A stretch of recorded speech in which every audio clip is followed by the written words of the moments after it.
ಎಲ್ರಿಗೂ ನಮಸ್ಕಾರ. ನಾನು ಅಡ್ವೊಕೇಟ್ ಸಂಧ್ಯಾ ಗೌಡ. ನಾನಿವತ್ತು ರಿಲೀಸ್ ಡೀಡ್ ಅಂದರೆ ಹಕ್ಕು ಬಿಡುಗಡೆ ಪತ್ರಕ್ಕೆ ಸಂಬಂಧಿಸಿದಂತೆ ಯಾರು ಹಕ್ಕನ್ನು ಬಿಟ್ಕೊಡ್ಬೋದು, ಫ್ಯಾಮಿಲಿ ಮೆಂಬರ್ಸ್ ಮಧ್ಯೆನೇ ಹಕ್ಕು ಬಿಡುಗಡೆ ಪತ್ರವನ್ನು ಮಾಡಿಸ್ಕೋಬೇಕಾಗತ್ತಾ, ಒಮ್ಮೆ ಹಕ್ಕು ಬಿಟ್ಟು ಕೊಟ್ಟ ಮೇಲೆ ಮತ್ತೆ ಹಕ್ಕನ್ನು ಕೇಳಬಹುದಾ, ಪ್ರಾಪರ್ಟಿ ಡೀಟೇಲ್ಸನ್ನು ಹಕ್ಕು ಬಿಡುಗಡೆ ಪತ್ರದಲ್ಲಿ ಕಾಣಿಸ್ಲೇಬೇಕಾ, ಹಕ್ಕು ಬಿಡುಗಡೆ ಪತ್ರದ ಮೂಲಕ ಓನರ್ಶಿಪ್ಪನ್ನು ಅಂದರೆ ಸೇಲ್ ಡೀಡ್ ರೀತಿಯಲ್ಲೇ ಓನರ್ಶಿಪ್ಪನ್ನು ಟ್ರಾನ್ಸ್ಫರ್ ಮಾಡಬಹುದಾ, ಎಲ್ಲವನ್ನ ಕೂಡ ಈ ವಿಡಿಯೋದಲ್ಲಿ ತಿಳಿಸ್ತಾ ಇದ್ದೀನಿ. ವಿಡಿಯೋ ನೋಡೋದಕ್ಕೂ ಮೊದಲು ಸಬ್ಸ್ಕ್ರೈಬ್ ಮಾಡಿಕೊಂಡು ವಿಡಿಯೋನ ನೋಡಿ, ನನ್ನ ಹೊಸ ವಿಡಿಯೋಸ್ ಬಂದಾಗ ನೋಟಿಫಿಕೇಶನ್ ಬರುತ್ತೆ.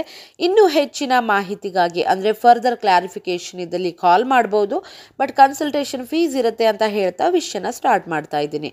ಆಸ್ತಿಯ ವರ್ಗಾವಣೆಗಾಗಿ ಅನೇಕ ಪತ್ರಗಳನ್ನು ಮಾಡ್ತಾರೆ. Sale deed, gift deed, will deed, partition deed ಅಂತೆಲ್ಲ.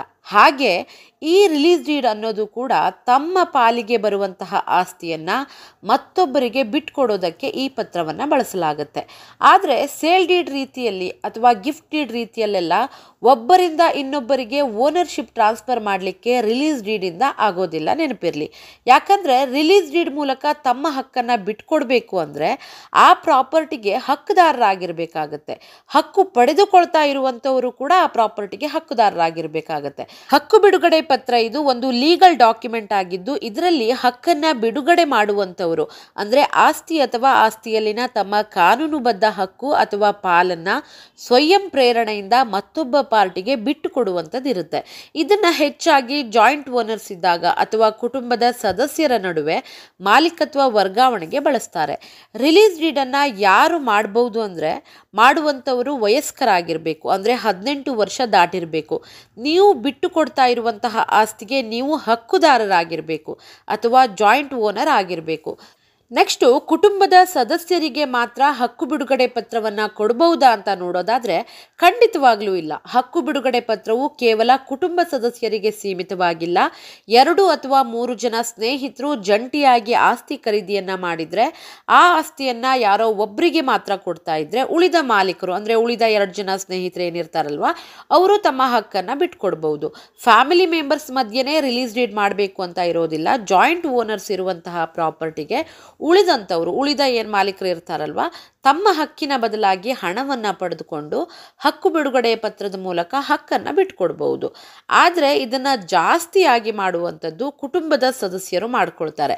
ಯಾಕಂದರೆ ಪೌತಿ ಖಾತೆಯಡಿ ವಾರಸುದಾರರಿಗೆ ಹಕ್ಕು ಬಂದಿರುತ್ತೆ.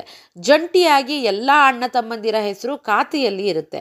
ಆಗ ಆಸ್ತಿಯ ಬದಲಾಗಿ ಹಣವನ್ನು ಪಡೆದುಕೊಳ್ಳುವಂಥವ್ರು ಅಥವಾ ಪ್ರೀತಿಯಿಂದ ಬಿಟ್ಕೊಡುವಂಥವ್ರು ಅಥವಾ ಈಗ ಹೆಣ್ಣು ಮಕ್ಕಳು ಇರ್ತಾರೆ, ಅವರು ತವರಿನ ಆಸ್ತಿ ನಮಗೆ ಬೇಡ ಅಂಥೇಳಿ ಅಣ್ಣ ತಮ್ಮಂದಿರ ಮಧ್ಯೆನೇ ನೀವೇ ಹಂಚ್ಕೊಳ್ಳಿ ಅಂತ ಬಿಟ್ಕೊಡುವಂಥವ್ರು ಇರ್ತಾರೆ. ಸೊ ಆ ರೀತಿಯ ಸಂದರ್ಭಗಳಲ್ಲಿ ಈ ಹಕ್ಕು ಬಿಡುಗಡೆ ಪತ್ರದ ಮೂಲಕ ಹಕ್ಕನ್ನು ಬಿಟ್ಕೊಡ್ಬಹುದು. ಹಕ್ಕು ಬಿಡುಗಡೆ ಪತ್ರದ ಮೂಲಕ ಹಕ್ಕನ್ನು ಪಡೆದುಕೊಳ್ತಾ ಇರುವಂಥವರು ಆ ಪ್ರಾಪರ್ಟಿಗೆ ಹಕ್ಕುದಾರರಾಗಿರಬೇಕು, ಅವರ ಹೆಸರು ದಾಖಲೆಯಲ್ಲಿ ಇರಬೇಕಾಗತ್ತೆ.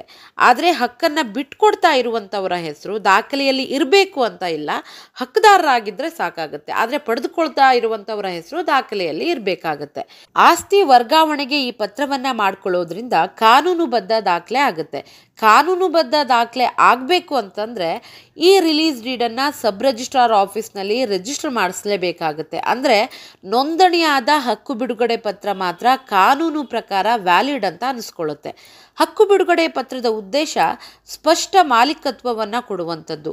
ಜಂಟಿ ಮಾಲೀಕತ್ವದ ಸಂದರ್ಭದಲ್ಲಿ ಆಸ್ತಿಯ ಸಂಪೂರ್ಣ ಹಕ್ಕು ಯಾರಿಗೆ ಹೋಗಬೇಕು ಅಂಥೇಳಿ ಕಾನೂನು ಸ್ಪಷ್ಟತೆಯನ್ನು ಒದಗಿಸೋದು ಮತ್ತು ಒಬ್ಬ ಸಹೋದರ ಅಥವಾ ಸಹೋದರಿ ತನ್ನ ಪಾಲನ್ನು ಇನ್ನೊಬ್ಬರಿಗೆ ಬಿಡುಗಡೆ ಮಾಡಿದಾಗ ಕುಟುಂಬದಲ್ಲಿ ವಿವಾದಗಳು ಇಲ್ಲದೇನೆ ಸುಗಮವಾಗಿ ಆಸ್ತಿ ವರ್ಗಾವಣೆ ಆಗುತ್ತೆ.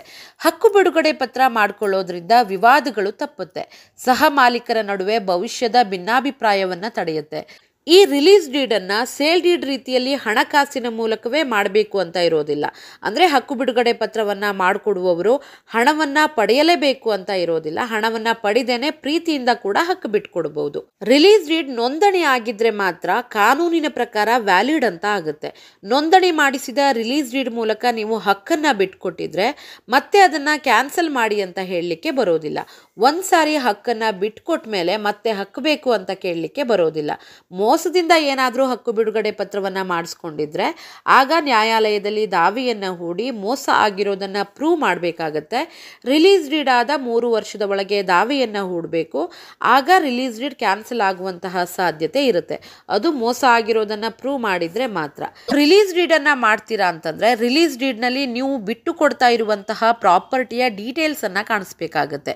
ಒಂದೊಂದು ಸಾರಿ ಏನಾಗುತ್ತೆ ಅಂದರೆ ಪಿತ್ರಾರ್ಜಿತ ಆಸ್ತಿಗಳು ಸರಿಯಾಗಿ ವಾರಸುದಾರರಿಗೆ ಬಂದಿರಲ್ಲ, ಇನ್ನೂ ಕೂಡ ಯಾರ್ಯಾರ್ದೋ ಹೆಸರಲ್ಲಿರುತ್ತೆ. ಆಗ ಒಬ್ಬ ಅಣ್ಣನೋ ಅಥವಾ ತಮ್ಮನೋ ತಾಯಿ ತಂದೆ ಹೆಸರಲ್ಲಿ ಒಂದಿಷ್ಟು ಪ್ರಾಪರ್ಟಿ ಏನಿರುತ್ತೆ ಪಿತ್ರಾರ್ಜಿತವಾಗಿ ಬಂದಿರುವಂಥದ್ದು, ಆ ಪ್ರಾಪರ್ಟಿಗೆ ಅವರಿಂದ ಹಣವನ್ನು ಪಡೆದುಕೊಂಡು, ಅಂದರೆ ತಂದೆ ತಾಯಿಯಿಂದ ಹಣವನ್ನು ಪಡೆದುಕೊಂಡು ತನ್ನ ಪಿತ್ರಾರ್ಜಿತ ಆಸ್ತಿಯ ಹಕ್ಕನ್ನು ತಂದೆ ತಾಯಿಗೆ ಬಿಟ್ಟುಕೊಟ್ಟಿರ್ತಾನೆ.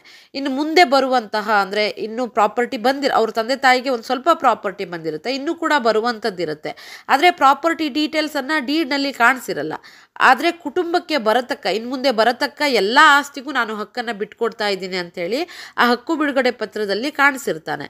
ತುಂಬ ವರ್ಷಗಳ ನಂತರ ನಾನು ಪಡೆದ ಹಣವನ್ನು ರಿಟರ್ನ್ ಕೊಡ್ತೀನಿ, ಪ್ರಾಪರ್ಟಿ ಡೀಟೇಲ್ಸನ್ನು ನಾನು ಡೀಡ್ನಲ್ಲಿ ಕಾಣಿಸ್ದೇ ಇರೋದ್ರಿಂದ ನನಗೂ ಕೂಡ ಭಾಗ ಕೊಡಿ, ಆಸ್ತಿದೇನಿದೆ ನಾನು ಕೂಡ ಹಕ್ಕದಾರ ಆಗ್ತೀನಿ ಅಂತ ಕೇಳಲಿಕ್ಕೆ ಬರೋದಿಲ್ಲ.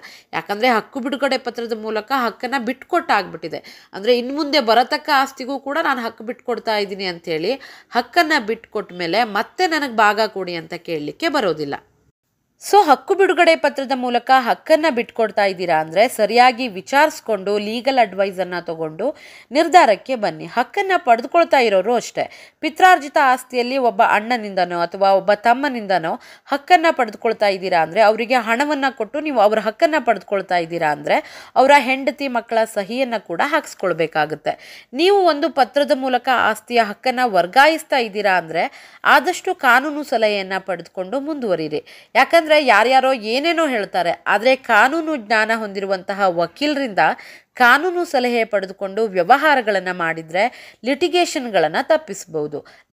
ಆಸ್ತಿ ಅಂದ್ರೇ ತುಂಬ ಬೆಲೆ ಬಾಳುವಂಥದ್ದು. ಲಕ್ಷಾಂತರ ರೂಪಾಯಿ ವ್ಯವಹಾರ ಮಾಡ್ತಾ ಇದ್ದೀರಾ ಅಂತಂದರೆ ಕಾನೂನು ಸಲಹೆ ತುಂಬಾ ಇಂಪಾರ್ಟೆಂಟ್ ಆಗುತ್ತೆ ಅಂತ ಹೇಳ್ತಾ ವಿಷಯನ ಇಲ್ಲಿಗೆ ಮುಗಿಸ್ತಾ ಇದ್ದೀನಿ. ವಿಡಿಯೋ ಇಷ್ಟ ಆಗಿದ್ರೆ ಲೈಕ್ ಮಾಡಿ, ಶೇರ್ ಮಾಡಿ ಮತ್ತು ಸಬ್ಸ್ಕ್ರೈಬ್ ಮಾಡೋದನ್ನು ಖಂಡಿತ ಮರಿಬೇಡಿ. Thank you so much.